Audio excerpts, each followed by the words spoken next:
நண்பர்கள் அனைவருக்கும் வணக்கம். நண்பர்களே, தற்பொழுது நாம் காண இருக்கக்கூடிய பகுதியானது முதுகலை பட்டதாரி ஆசிரியர் தேர்வு பிஜிடிஆர்பி எக்ஸாம் 2025. இந்த தேர்விற்கு தயாராகக்கூடிய நமது சுபைக்குழு ஆசிரியர்கள் கவனத்திற்கு, நம்முடைய சுபைக்குழுவின் சார்பாக இந்த பிஜிடிஆர்பி எக்ஸாமிற்கு சைக்காலஜி வெற்றியை தீர்மானிக்கக்கூடிய பகுதியாக இருக்கக்கூடியது. இந்த சைக்காலஜியில் பார்த்திங்கன்னா உங்களுக்கு 30 வினாக்கள் கேட்குறாங்க. அடுத்து பார்த்திங்கன்னா ஜிகே 10 வினாக்கள், டோட்டலாக 40 வினாக்கள். இந்த 40 வினாக்களில் 20 வினாக்கள் எடுப்பதற்கு ஏதுவாக நம்முடைய சுபைக்குழுவின் சார்பாக உங்களுக்கு நம்ம என்ன செய்கிறோம், புதிய கோர்ஸ் ஆனது நம்ம ஸ்டார்ட் பண்ணி கொண்டு போயிட்டுருக்கோம். ஸோ இந்த கோர்ஸில் உங்களுக்கு ஃபஸ்ட்டு நம்ம ப்ரொவைட் பண்ணக்கூடியது ஸ்டடி மெட்டீரியல். இந்த ஸ்டடி மெட்டீரியலை பொறுத்த வரைக்கும் நம்ம என்ன செஞ்சுருக்கோம், 2 பகுதியாக பிரிச்சுருக்கோம். ஒன்று பார்த்திங்கன்னா இப்போதைக்கு நீங்கள் படிப்பதற்கு கொடுக்கப்பட்டுள்ள புதிய பாடத்திட்டத்தின் சிலபஸ் பேஸ்டு நான் என்ன செஞ்சுருக்கேன், உங்களுக்கு ஸ்டடி மெட்டீரியல் ரெடி பண்ணி கொடுக்குறோம். அதே மாதிரி பார்த்திங்கன்னா திருப்புதல் ரிவிஷனுக்கான கையேடு, திருப்புதல் கையேடுன்னு சொல்லி 2 கையேடானது உங்களுக்கு ஸ்டடி மெட்டீரியலை பொறுத்த வரைக்கும் நம்ம கொடுக்குறோம். ஸோ அடுத்து பார்த்திங்கன்னா ரெண்டாவதாக நம்ம 175 தேர்வுகளை உள்ளடக்கிய டெஸ்ட் பேஜ் நம்ம கண்டக்ட் பண்ணி கொண்டுட்டு போகிறோம். ஸோ இந்த டெஸ்ட் பேஜை பொறுத்த வரைக்கும் psychology, education, GK, Tamil eligibility டெஸ்ட்டுன்னு சொல்லி உங்களுக்கு என்ன செய்கிறோம், ஒவ்வொரு டாபிக் வைஸாக அந்த 175 தேர்வு எப்படி நம்ம மேஜரில் எழுதுகிறோமோ அந்த அளவிற்கு இதில் நம்ம என்ன செஞ்சுருக்கோம், உங்களுக்கு நம்ம கிரியேட் பண்ணி கொடுத்துருக்குறோம். இது 2வது பகுதியாக. மூன்றாவதாக பார்த்திங்கன்னா பயிற்சி வகுப்பு நம்ம கொடுத்துட்ருக்கோம். இந்த பயிற்சி வகுப்பை பொறுத்த வரைக்கும் உங்களுக்கு கொடுத்துருக்கக்கூடிய சிலபஸ் வைஸ்டு ஸ்டடி மெட்டீரியலாக இருக்கட்டும், ரிவிஷன் டெஸ்ட்டு ரெண்டையுமே, ரிவிஷன் மெட்டீரியல் ரெண்டையுமே இணைச்சு நம்ம என்ன செய்கிறோம், பயிற்சியானது கொடுத்துட்ருக்கோம். நான்காவதாக 15,000 வினாக்களை உள்ளடக்கிய question bank, previous year questions. So topic வைஸாக ரிவிஷன் டெஸ்ட்னு 15,000 கொஸ்டின் சைக்காலஜி. அடுத்து ஜிகேயை பொறுத்த வரைக்கும் உங்களுக்கு ஒரு 10,000க்கு மேற்பட்ட கொஸ்டின் பார்த்திங்கன்னா நம்ம என்ன செஞ்சுருக்கோம், ஜிகேக்கு க்ரியேட் பண்ணியிருக்கோம். தமிழ் எலிஜிபிலிட்டியை பொறுத்த வரைக்கும் உங்களுக்கு ஒரு 6,000 கொஸ்டின்ஸ் நம்ம ரெடி பண்ணியிருக்கோம். இது நீங்கள் வெற்றியை தீர்மானிக்கக்கூடிய பகுதிக்கு நம்ம என்ன செய்கிறோம், 4யும் உங்களுக்கு ப்ரொவைட் பண்ணி கொடுக்குறோம். சுபைக்குழுவில் பயணிக்கக்கூடிய ஆசிரியர்களுக்கு இந்த ஆண்டு உங்களுக்கு எக்ஸாம் நடத்துகிற ஆண்டாக இருக்கிறது. அதனால் இந்த ஆண்டில் நீங்கள் பணிக்கு செல்லணும் என்பதை அடிப்படையாக வைத்து இந்த ஸ்டடி மெட்டீரியலாக இருக்கட்டும், டெஸ்ட் பேஜாக இருக்கட்டும், பயிற்சி வகுப்பாக இருக்கட்டும், கொஸ்டின் பேங்க் எல்லாத்தையுமே ஒருங்கே உங்களுக்கு நம்ம நினைச்சிரோம் உருவாக்கி கொடுக்குறோம். அதன் அடிப்படையில் இன்று நம்ம பயிற்சி வகுப்புக்குள்ளே போகிறோம். ஸோ இந்த பயிற்சி வகுப்பை பொறுத்த வரைக்கும் நம்ம 10வது டாப்பிக்காக இருக்கக்கூடிய பருவ வளர்ச்சி நிலைகள், சரிங்களா, 10வது டாப்பிக்காக இருக்கக்கூடிய பருவ வளர்ச்சி நிலைகள், இதை தான் பார்த்திங்கன்னா இன்றைய பயிற்சி வகுப்பில் நம்ம என்ன செய்ய போகிறோம், பார்க்க போகிறோம். ஸோ இங்கே கொடுக்கக்கூடிய ஒவ்வொரு தகவலுமே மிக மிக மிக முக்கியமானது. ஆசிரியர்கள் இதை அப்படியே குறிப்பிடுத்துக்கோங்க. ஹர்லாக் என்னும் உளவியல் அறிஞர் வளர்ச்சி பற்றிய உளவியல் என்னும் நூலில் 9 வகை பருவ வளர்ச்சி நிலையை குறிப்பிடுகிறார். ஸோ வளர்ச்சிக்கான பருவ வளர்ச்சி நிலைகளை ஹர்லாக் என்னும் உளவியல் அறிஞர் வளர்ச்சி பற்றிய உளவியல் என்ற நூலில் இந்த பருவ வளர்ச்சி நிலைகளானது 9 வகை என்று அவர் என்ன செய்கிறாரு, குறிப்பிடுகிறார். முதல்ல பாருங்க, கருவறை பருவம் வளர்ச்சி. பருவ வளர்ச்சியில் முதல்ல இருக்கக்கூடியது கருவறை பருவம். கருவுற்ற நாளிலிருந்து பிறப்பு வரை கிட்டத்தட்ட 280 நாட்கள், 280 நாட்கள் பார்த்திங்கன்னா இந்த கருவறை பருவம் நம்ம சொல்கிறோம். கருவறை பருவம் என்பது கிட்டத்தட்ட பார்த்திங்கன்னா 280 நாட்களாக இருக்கக்கூடியது. இரண்டாவது சிசு பருவம், பிறந்ததிலிருந்து 2ஆம் வாரம் வரை. தவழ் நடைப்பருவம் 3ஆம் வாரம் முதல் 2 ஆண்டுகள் முடிய. இளங்குழந்தை பருவம், இளங்குழந்தை பருவம் என்பது 3 வயது முதல் 6 வயது வரை இருக்கக்கூடியது. பிள்ளை பருவம் 7 வயது முதல் 12 வயது வரை. குமரப்பருவம் 12 வயது முதல் 18 வயது வரை இருக்கக்கூடியதை நம்ம என்ன சொல்கிறோம், குமரப் பருவம். அடுத்து வயது வந்தோர் பருவம், 19 வயது முதல் 40 வயது வரை இருக்கக்கூடியத வயது வந்தோர் பருவம் என்று குறிப்பிடுகிறோம். நடு வயது பருவம் 40 வயது முதல் 60 வயது வரை. முதிர் பருவம் என்பது 60 வயது முதல் இறக்கும் வரை என்று 9 பருவ வளர்ச்சியை எடுத்து கூறக்கூடியவர் யாருன்னா ஹர்லாக் என்பவர். இந்த ஹர்லாக் என்பவருடைய 9 பருவ வளர்ச்சியின் படிநிலைகள் என்ன சொல்லி கேட்டாங்கன்னா நம்மளுக்கு என்ன செய்யணும், கரெக்டாக சொல்ல தெரியணும். சரிங்களா? ஸோ ஒன்று வந்து பார்த்தீங்கன்னா கருவறை பருவம். இதில் இன்னொன்று கேட்கலாம், ஹர்லாக் என்னும் உளவியல் அறிஞர் எதில் குறிப்பிடுகிறார்? வளர்ச்சி பற்றிய உளவியல் என்ற நூலில் 9 பருவ வளர்ச்சி நிலைகளை குறிப்பிடுகிறார். முதல் பருவ வளர்ச்சி கருவறை பருவம், சிசு பருவம், தவழ்நடை பருவம், இளங்குழந்தை பருவம், பிள்ளை பருவம், குமரப் பருவம், வயது வந்தோர் பருவம், நடுவயது பருவம், முதிர் பருவம் என்று இந்த பருவ வளர்ச்சியை 9 படிநிலைகளாக குறிப்பிடுகிறார். சிக்மண்ட் ஃப்ராய்டு என்பவர் வந்து பார்த்தீங்கன்னா இந்த பருவ வளர்ச்சியை 5 நிலைகளில், ஹர்லாக் வந்து 9 படிநிலையாக கூறக்கூடியதை சிக்மண்ட் ஃப்ராய்டு என்ற உளவியல் அறிஞர் என்ன செய்யறது 5 நிலைகளில் குறிப்பிடுகிறார். ஒன்று வாய், ஓரல், கழிவுறுப்பு, உறுப்பு நிலை, உள்ளுறை நிலை, பால் உறுப்பு நிலை.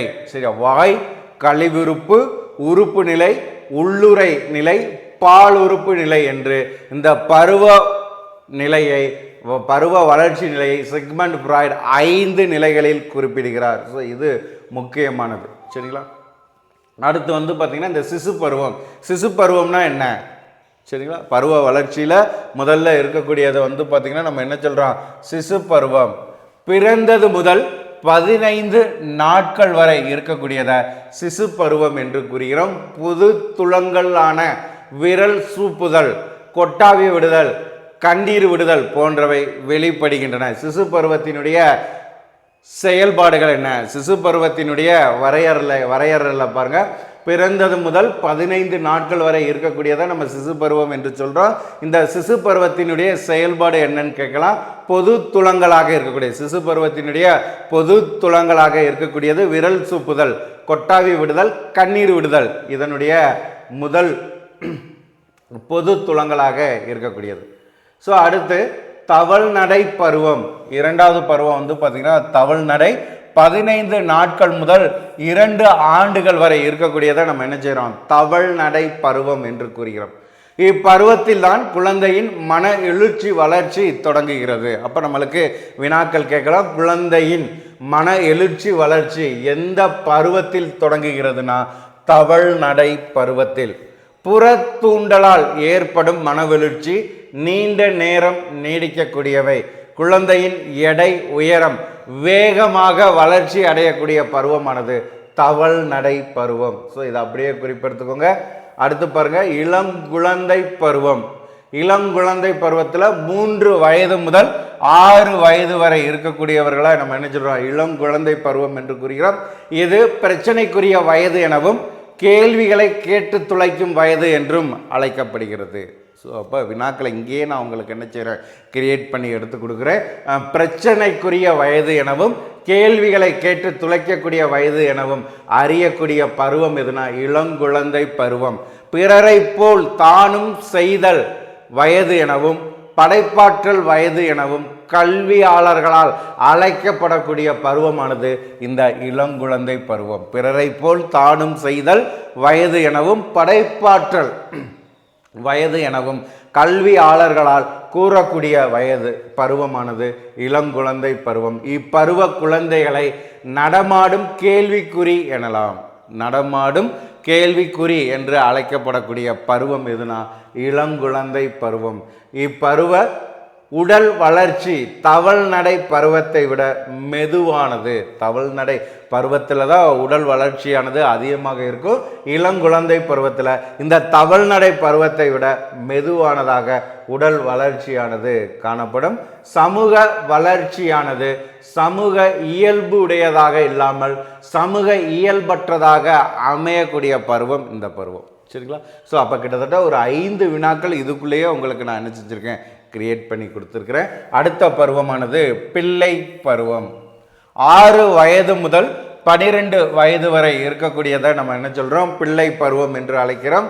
6 வயது முதல் பால் உறுப்புகள் முதிர்வடையும் வரை உள்ள பருவத்தை பள்ளி பருவம் எனவும் கல்வியாளர்கள் குறிப்பிடுகின்றனர். அப்ப பள்ளி பருவம் என்று அழைக்கப்படக்கூடிய பருவம் எதுனா பிள்ளை பருவம், விளையாட்டு அல்லது கூட்டாளி பருவம் என்றும் இது அழைக்கப்படுகிறது.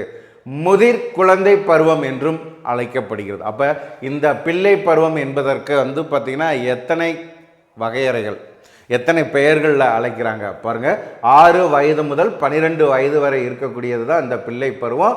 இந்த பருவத்தை பள்ளி பருவம் எனவும் விளையாட்டு அல்லது கூட்டாளி பருவம் எனவும் முதிர் குழந்தை பருவம் என்றும் இப்பருவமானது அழைக்கப்படுகிறது. குழந்தைகளிடம் தன் இணக்கம், சமூக இணக்கம் காணப்படக்கூடிய பருவமானது இந்த பருவம். குழந்தைகளின் சமூக வளர்ச்சியில் கூட்டாளிகளின் பங்கு முக்கிய இடம் வகிக்கக்கூடிய பருவம் இது. அடுத்து பாருங்க, இந்த பிள்ளை பருவத்தினுடைய வளர்ச்சி செயல்கள் என்ன? பிள்ளை பருவத்தினுடைய வளர்ச்சி செயல்கள் தன் தேவை திறன், சமூக தேவை திறன், வளர்ச்சிசார் செயல்கள். இந்த பிள்ளை பருவ வளர்ச்சியினுடைய செயல்கள்னா தன் தேவைத்திறன், சமூக தேவைத்திறன் பிள்ளை பருவ வளர்ச்சி செயல்கள். இதில் வளர்ச்சிசார் செயல்கள் என்ன, அதை தான் இப்போ நம்ம என்ன செய்ய போகிறோம், பார்க்க போகிறோம். சரிங்களா? சமூக எதிர்பார்ப்புகளுடன் கூடிய பல்வேறு வயதுகளுக்கான வளர்ச்சியினை குறிக்கும் நடத்தைகளும் செயல்களும் வளர்ச்சிசார் செயல்கள் என்று அழைக்கப்படுகிறது. வளர்ச்சிசார் செயல்கள் என்றால் என்ன? சமூக எதிர்பார்ப்புகளுடன் கூடிய பல்வேறு வயதுகளுக்கான வளர்ச்சியினை குறிக்கும் நடத்தைகளும் செயல்களும் வளர்ச்சிசார் செயல்கள் என்று வரையறை கூறக்கூடியவர் யாருன்னா ஹேர்வி கஸ்ட் என்பவர் தான் இந்த வளர்ச்சிசார் செயலுக்கான டெஃபனிஷன் நம்மளுக்கு என்ன செய்யறாரு, கொடுக்கிறாரு. வளர்ச்சிசார் செயல்கள் ஒரு குறிப்பிட்ட வயது அல்லது பருவத்தில் எழக்கூடியது. இந்த வளர்ச்சிசார் செயல்களை நிர்ணயிக்கக்கூடிய காரணிகள் என்ன? வளர்ச்சிசார் செயல்களை நிர்ணயிக்கக்கூடிய காரணி என்று சொல்லி நம்ம பார்க்கும் பொழுது, ஒன்று உடல் வளர்ச்சி. சரிங்களா? ஒன்று உடல் வளர்ச்சி, சிறு குழந்தைகள் நடக்க கற்றல்.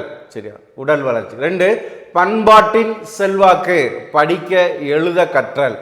தனிப்பட்டோரின் மதிப்புகளும் விருப்பங்களும், தொழிலை தேர்ந்தெடுத்தல். ஸோ இது 3மே வளர்ச்சிசார் செயல்களை நிர்ணயிக்கக்கூடிய காரணிகள். அடுத்து பாருங்க, இந்த வளர்ச்சிசார் செயல்களில் பல்வேறு நிலைகள் என்ன?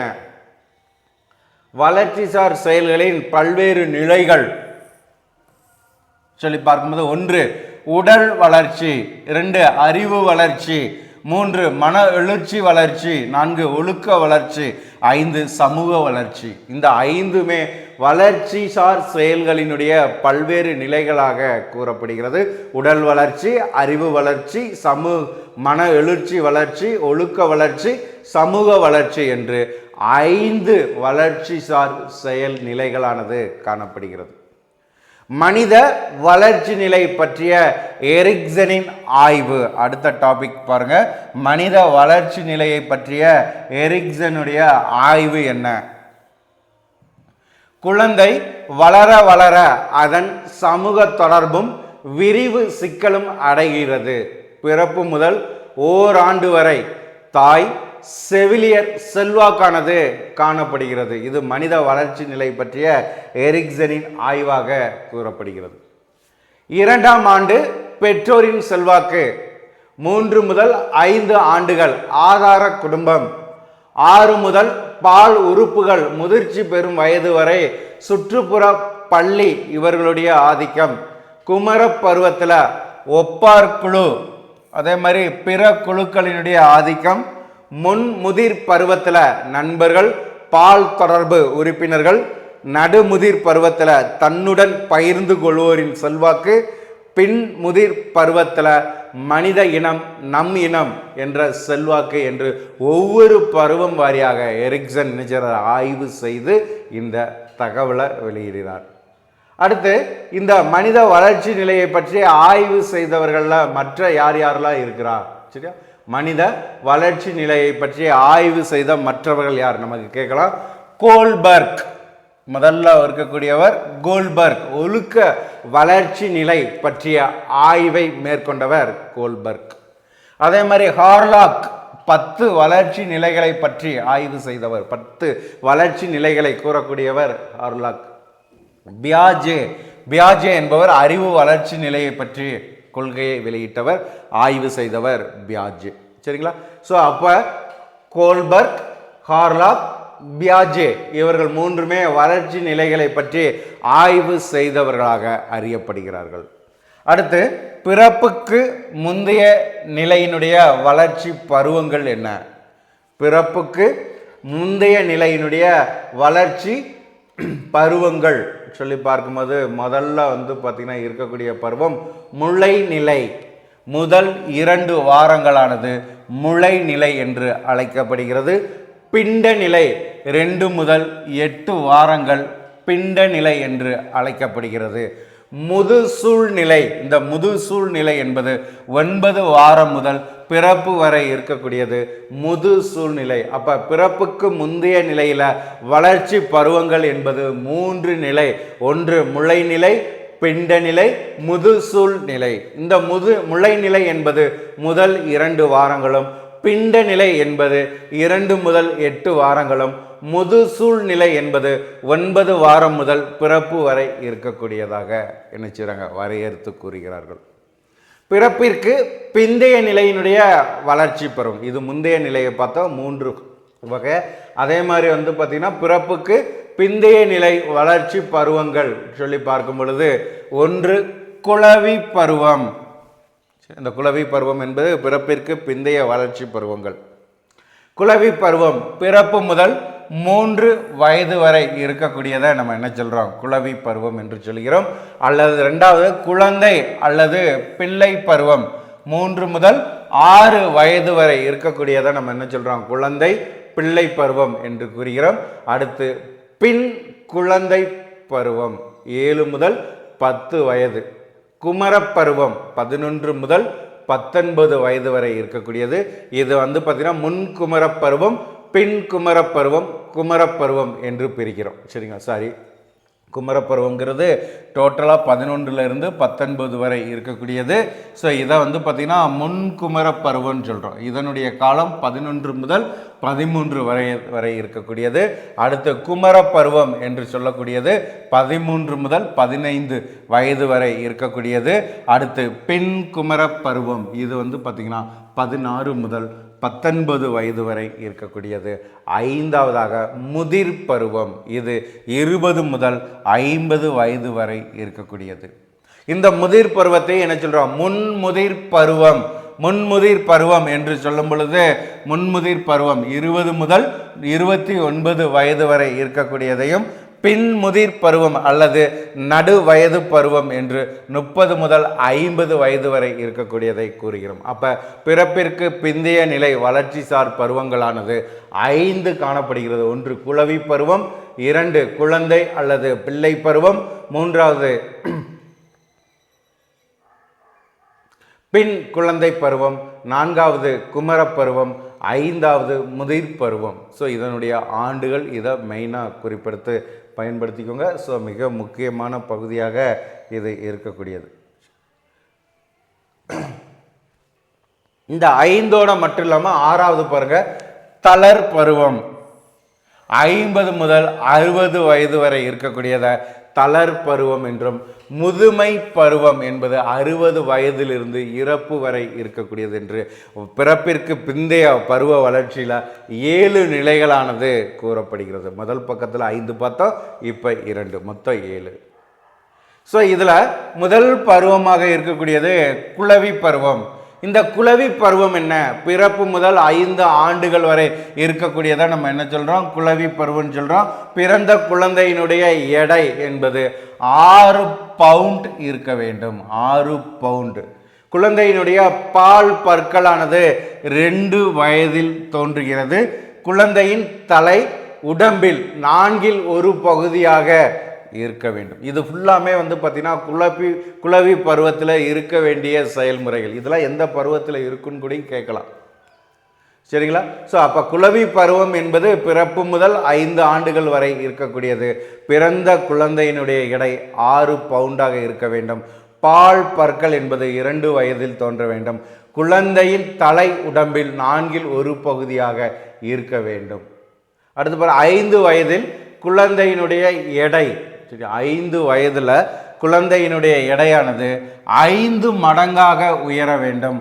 குழந்தையின் தசை வளர்ச்சி என்பது 3 வயதில் ஆரம்பமாகிறது. குழந்தையினுடைய தசை வளர்ச்சி ஆரம்பமாகக்கூடிய வயது என்ன கேட்டாங்கன்னா 3 வயது. பிறந்த ஆண் குழந்தையின் நாடி துடிப்பு என்பது 130ஆகவும் பெண் குழந்தையின் நாடி துடிப்பு 144ஆகவும் இருக்கும். 3 வயதில் ஆண் குழந்தையினுடைய நாடி துடிப்பு 95ஆகவும் பெண் குழந்தைக்கு நாடி துடிப்பு 90ஆகவும் இருக்கும். கேள்வி கேட்கும் பருவம் என்று அழைக்கக்கூடிய பருவம் இந்த பருவம். புலப்பாட்டு பொதுமை கருத்தால் உண்மையை அறிகிறது. அன்பையும் பாசத்தையும் மிகுதியான அளவு எதிர்பார்க்கக்கூடிய பருவம் எதுனா இந்த பருவம் தான். சரியா? குளவி பருவம். அன்பையும் பாசத்தையும் மிகுதியாக எதிர்பார்க்கக்கூடிய பருவம். பிறரை சார்ந்தும் பிடிவாதமாகவும் தன்னலமாகவும் இருக்கக்கூடிய பருவம். சரியா? பிறரை சார்ந்து தன்னலமாக இருக்கக்கூடிய பருவம். அப்போ இந்த குளவி பருவம்னு சொல்லி எடுக்கும்போது என்னென்னலாம் கொடுத்துருக்கோம். ஸோ ஒரு ஓவரலாக பாருங்கள். பிறந்த குழந்தையின் எடை 6 பவுண்டாக இருக்கும். பால் பற்கள் 2 வயதில் தோன்றும். குழந்தையின் தலை உடம்பில் 4 ஒரு பகுதியாக இருக்கணும். 5 வயதில் குழந்தையின் எடை 5 மடங்காக உயரணும். குழந்தையின் தசை வளர்ச்சியானது 3 வயதில் ஆரம்பமாகிறது. பிறந்த ஆண் குழந்தையின் நாடி துடிப்பு 130ஆகவும் பெண் குழந்தைக்கு நாடி துடிப்பு 140ஆகவும் இருக்கும்.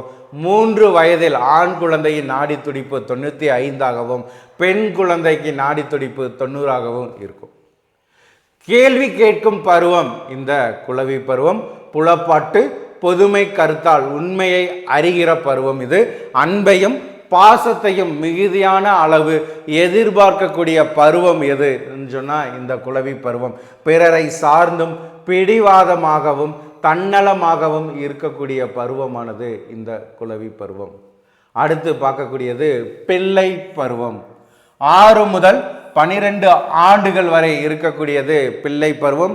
கூட்டாளி குழு பருவம் என்று அழைக்கக்கூடியது இந்த பிள்ளை பருவம்.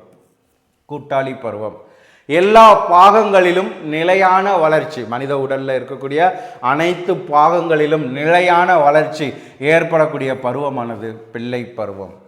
குழந்தைகள் தானாகவே சிந்திக்க விரும்பக்கூடிய பருவம் பிள்ளை பருவம். கில்பார்ட்ரிக் என்பவர் இப்பருவத்தை போட்டிக்குரிய பருவம் என்று அழைக்கிறார். ஸோ இந்த பருவத்தை பார்த்துக்கோங்க. அடுத்து மெயினான பருவம் குமர பருவம்.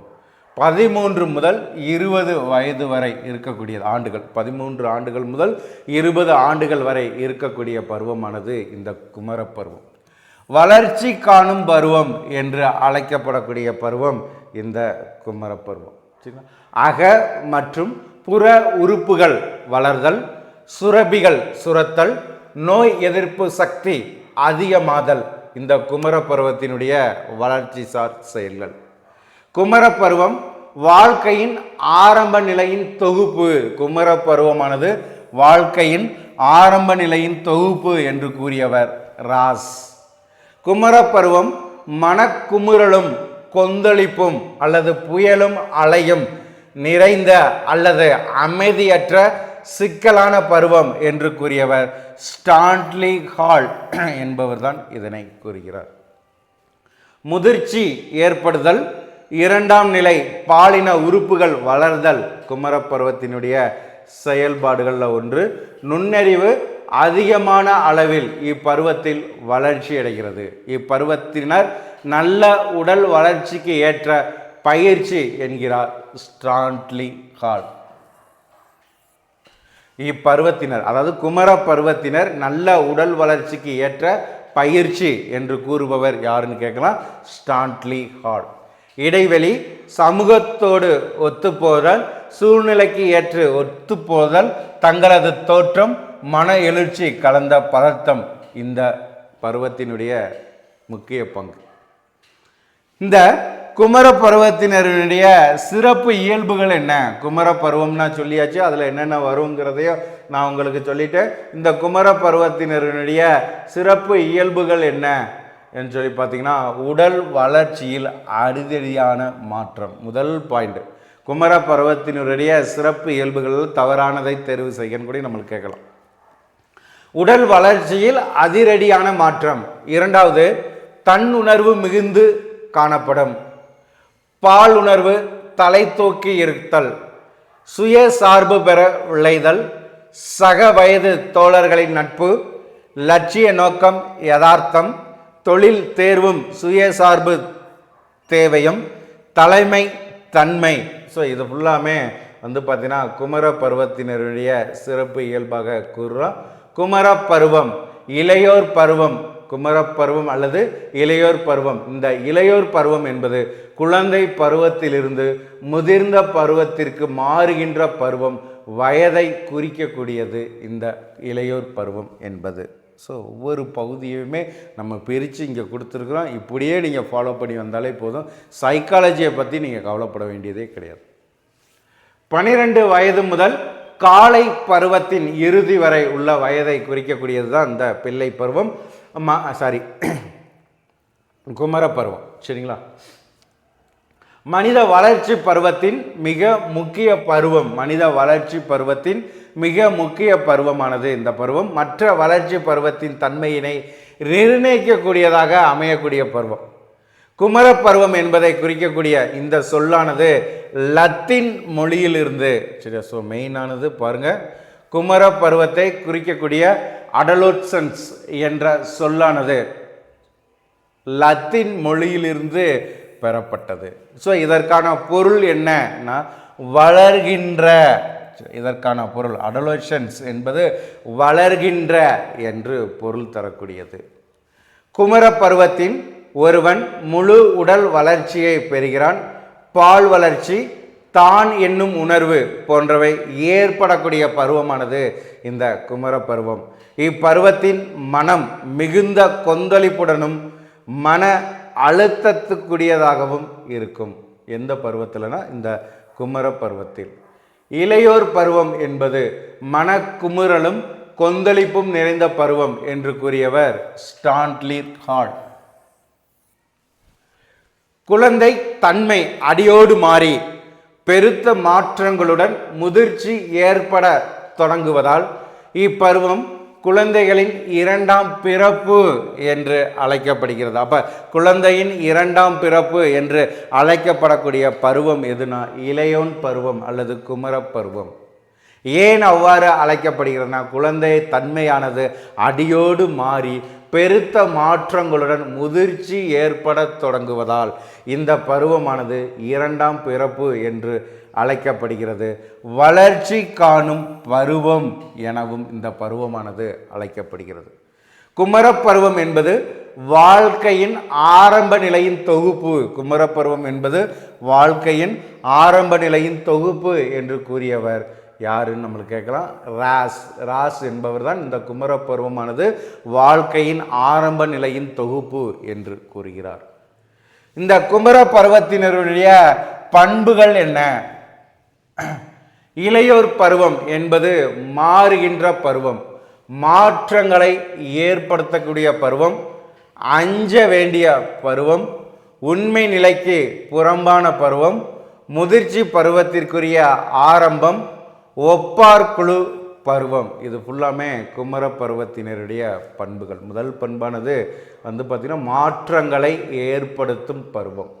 இளையோர் பருவம் என்பது மாறுகின்ற பருவம், அஞ்ச வேண்டிய பருவம், உண்மை நிலைக்கு புறம்பான பருவம், முதிர்ச்சி பருவத்திற்குரிய ஆரம்பம், ஒப்பார் குழு பருவம். ஸோ இது ஃபுல்லாமே குமர பருவத்தினருடைய பண்புகளாக கூறப்படுகிறது. அடுத்து இந்த குமர பருவத்தினருடைய பிரச்சனைகள் என்ன? குமர பருவத்தின் பிரச்சனைகள் சொல்லி பார்க்கும் பொழுது ரெமர்ஸ், ஹேர்கட். ஸோ 2 பேர் பாருங்கள், ரெமர்ஸ் அதே மாதிரி ஹேர்கட் என்ற அறிஞர்கள் இருவரும் 15,000 குமர பருவத்தினரின் பிரச்சனைகளை எத்தனை பகுதிகளாக பிரிக்கிறார்கள்னா 5 பகுதிகளாக பிரிக்கிறார்கள். யார் யார்?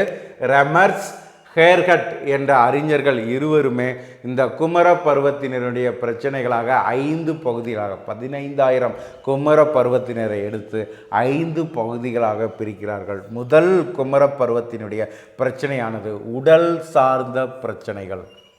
குமர பருவத்தினருடைய முதல் பிரச்சனை என்பது உடல் சார்ந்த பிரச்சனை. இரண்டாவது பிரச்சனை பள்ளி சார்ந்த பிரச்சனை.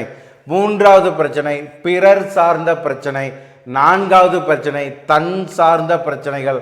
ஐந்தாவது பிரச்சனை தொழில் சார்ந்த பிரச்சனைகள் என்று மொத்தம் பார்த்தீங்கன்னா 5 பிரச்சனைகளானது என்ன செய்யப்படுது? இந்த குமர பருவத்தினுடைய பிரச்சனைகளாக இவர்கள் என்ன செய்கிறாங்க? எடுத்து கூறுகிறார்கள். கிட்டத்தட்ட 5 பகுதியாக 15,000 குமர பருவத்தினரை ஆய்வு செய்து முதல் பிரச்சனையானது உடல் சார்ந்த பிரச்சனை, பள்ளி சார்ந்த பிரச்சனை, பிறர் சார்ந்த பிரச்சனை, தன் சார்ந்த பிரச்சனை, தொழில் கடைசியாக வந்துடுது.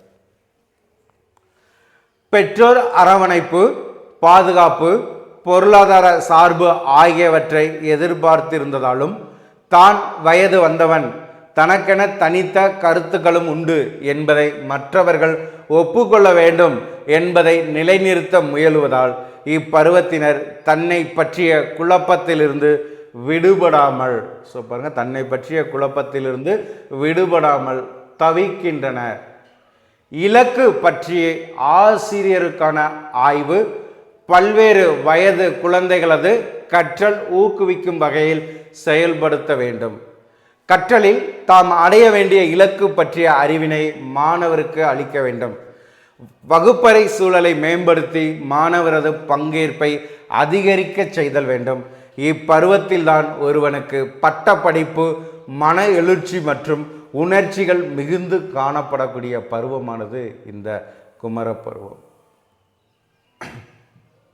தலைமுறை இடைவெளி மிக முக்கியமான பாயிண்ட், அப்படியே அண்டர்லைன் பண்ணிக்கோங்க. தலைமுறை இடைவெளி மிகுந்து காணப்படக்கூடிய பருவமானது குமர பருவம். சுய மதிப்பீடு அற்றவராக இருப்பர், கட்டுப்பாடுகளை எதிர்த்தல், தன்னை பற்றிய குழப்பமானது காணப்படும். எதிர்மறை மனப்பான்மையும் மரபு மீறலும், பாலுணர்வு தலை தூக்கி காணப்படக்கூடிய பருவமாக இந்த குமர பருவமானது காணப்படும். மன எழுச்சி கலந்த பதட்டம் காணப்படக்கூடிய பருவம் குமர பருவம். வழிகாட்டலும் அறிவுரை பகர்தலும் வழங்க வேண்டிய பருவம் எதுனா இந்த குமர பருவம் என்று கூறக்கூடியவர் யாருன்னா ஸ்டான்லி கால். குமர பருவத்திற்கானத ஸ்டான்லி கால் அதிகப்படியான வரையறைகளை எடுத்து கூறுகிறார். அப்போ வழிகாட்டலும் அறிவுரை பகர்தலும் வழங்க வேண்டிய பருவம் எதுன்னா எந்த பருவம்? குமர பருவம். இதை கூறக்கூடியவர் ஸ்டான்லி கால். மன எழுச்சி கலந்த பதட்டம் காணப்படக்கூடிய பருவம் இது. பாலுணர்வு தலை தூக்கி காணப்படக்கூடிய பருவம். எதிர்மறை மனப்பான்மை மரபு மீறல் காணப்படக்கூடிய பருவம். தன்னை பற்றிய குழப்பம் காணப்படக்கூடிய பருவம். கட்டுப்பாடுகளை எதிர்த்தல், சுய மதிப்பீடு அற்றவராக இருத்தல், தலைமுறை இடைவெளி மிகுந்து காணப்படக்கூடிய பருவமாக இந்த குமர பருவமானது எடுத்து கூறப்படுகிறது. அடையாளமான முற்படக்கூடிய பருவம் இந்த குமர பருவம். அடையாளங்களை காண்பதற்காக முற்படக்கூடிய பருவமானது குமர பருவம். இதை ஃபுல்லாக பார்த்தாச்சு.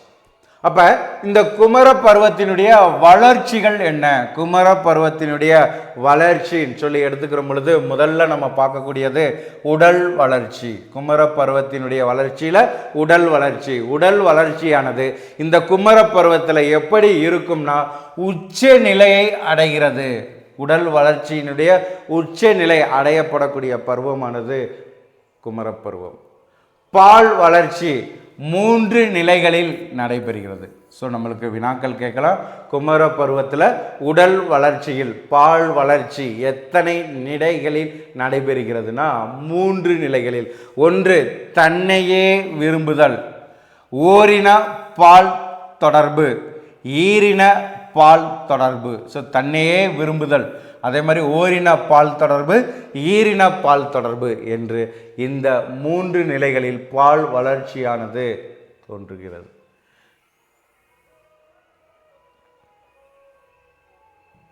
குமர பருவத்தின் தொடக்கம் முதல்நிலை பாலின பண்புகளின் முதிர்ச்சியுடன் ஆரம்பமாகிறது. ஆண்களின் பாலின உறுப்புகள் விந்துகளை வெளிப்படுத்துதலும் பெண்கள் பூ பெயர்வதும் முதல்நிலை பாலின பண்புகளாகும். ஸோ மெயினானது அப்படியே அண்டர்லைன் பண்ணிக்கோங்க.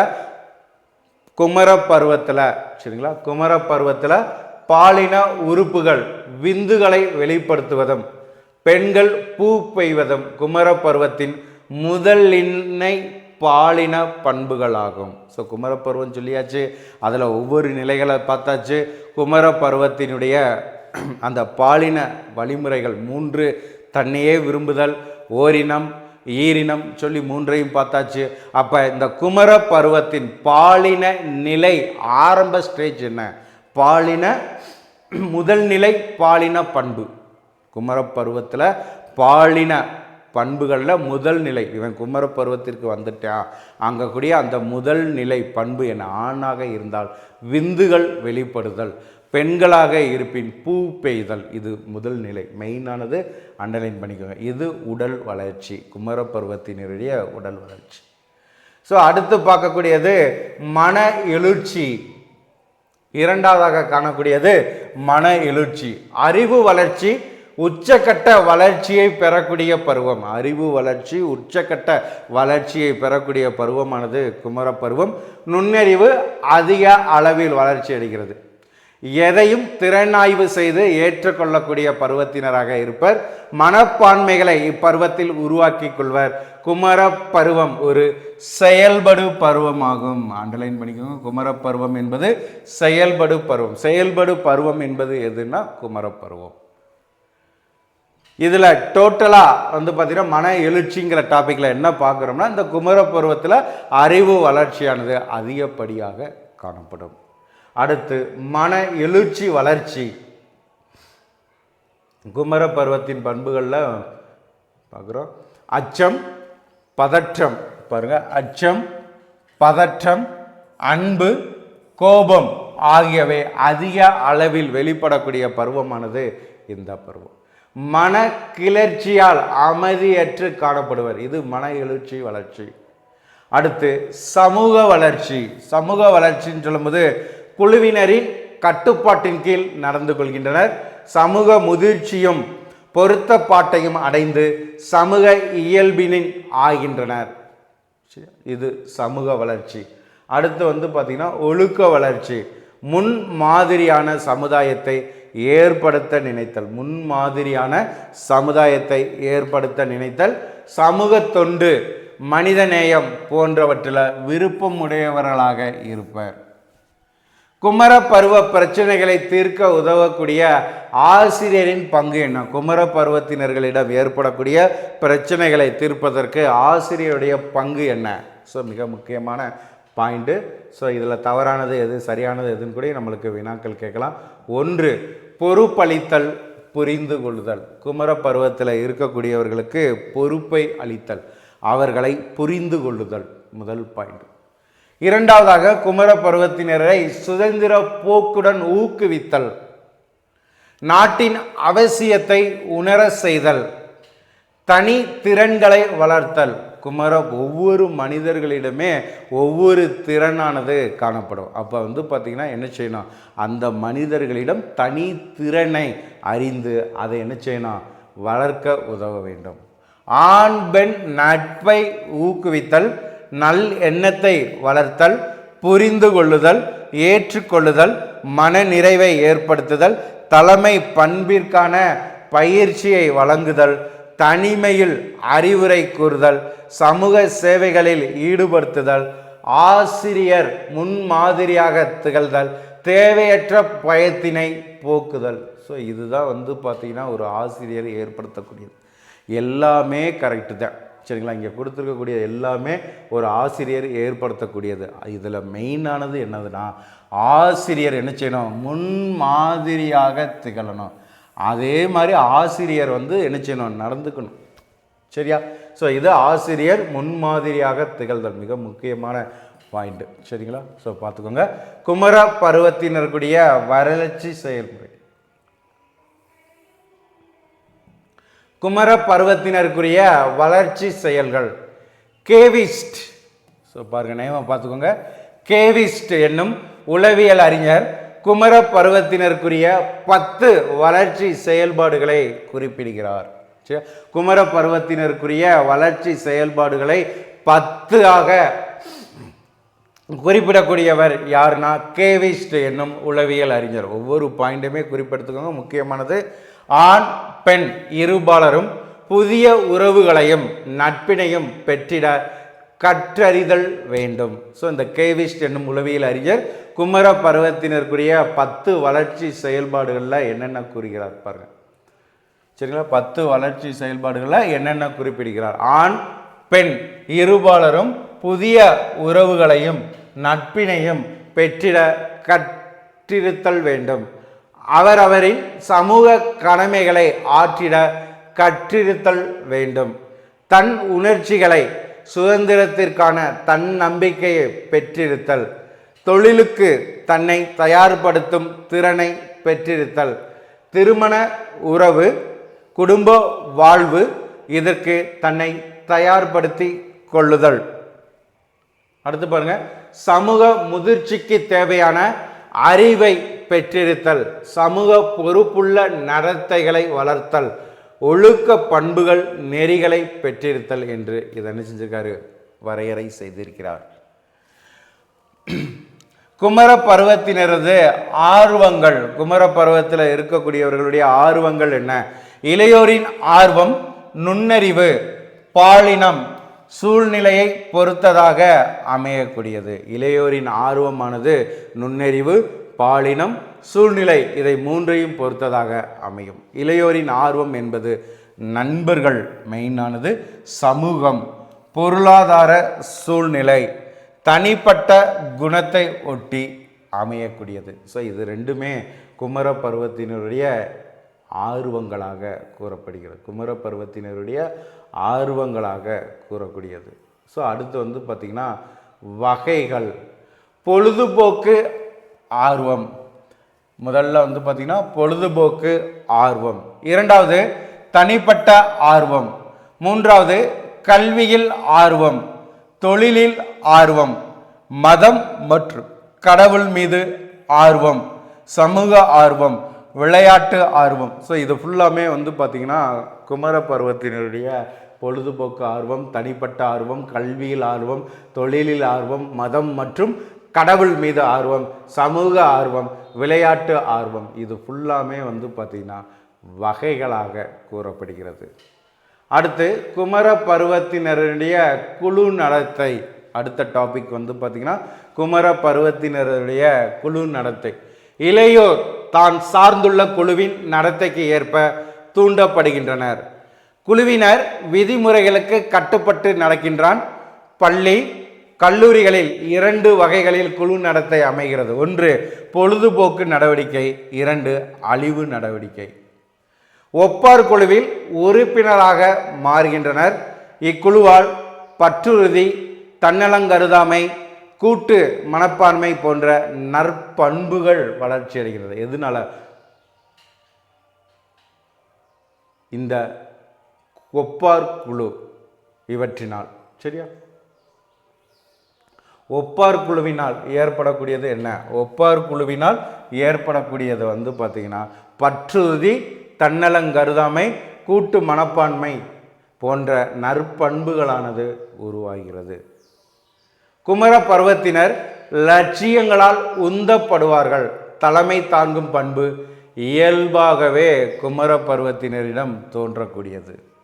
இந்த குமர பருவத்தினருடைய ஒழுக்கம் என்று பார்க்கும் பொழுது, குமர பருவத்தினருடைய ஒழுக்கம் சொல்லி பார்க்கும் பொழுது, ஒழுக்கம் என்பது சமூக கட்டுப்பாடு, நியதிகளுக்கு ஏற்ப கட்டுப்பாடுடன் நடந்து கொள்வதை குறிக்கக்கூடியது.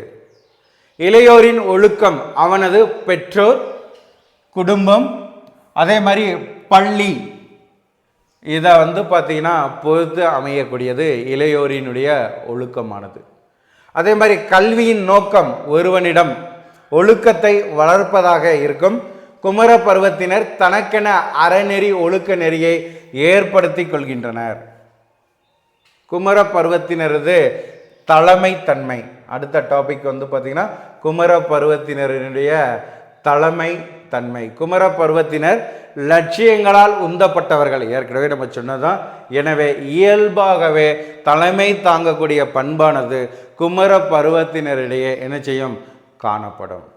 குழு விளையாட்டு, சுற்றுலா செல்லுதல், கேளிக்கை பயணம் செல்லுதல், வேறு பல போட்டிகள் மூலம் இவர்கள் தலைமை பண்புகளை வளர்க்கலாம். அப்ப குமர பருவத்தினருடைய தலைமை பண்பை வளர்ப்பதற்கான செயல்முறைகள் கேட்டாங்கன்னா, ஒன்று குழு விளையாட்டு, சுற்றுலா செல்லுதல், கேளிக்கை பயணம் செல்லுதல், வேறு பல போட்டிகள் மூலமாகவும் இந்த தலைமை பண்பை என்ன செய்யலாம்?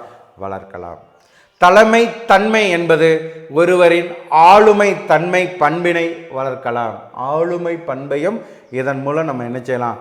வளர்க்கலாம் சொல்லி என்ன செய்கிறாங்க? இங்கே கூறுறாங்க. சரிங்களா? ஸோ இது வந்து பார்த்திங்கன்னா இந்த பயிற்சி வகுப்பு இருக்கு இல்லையா?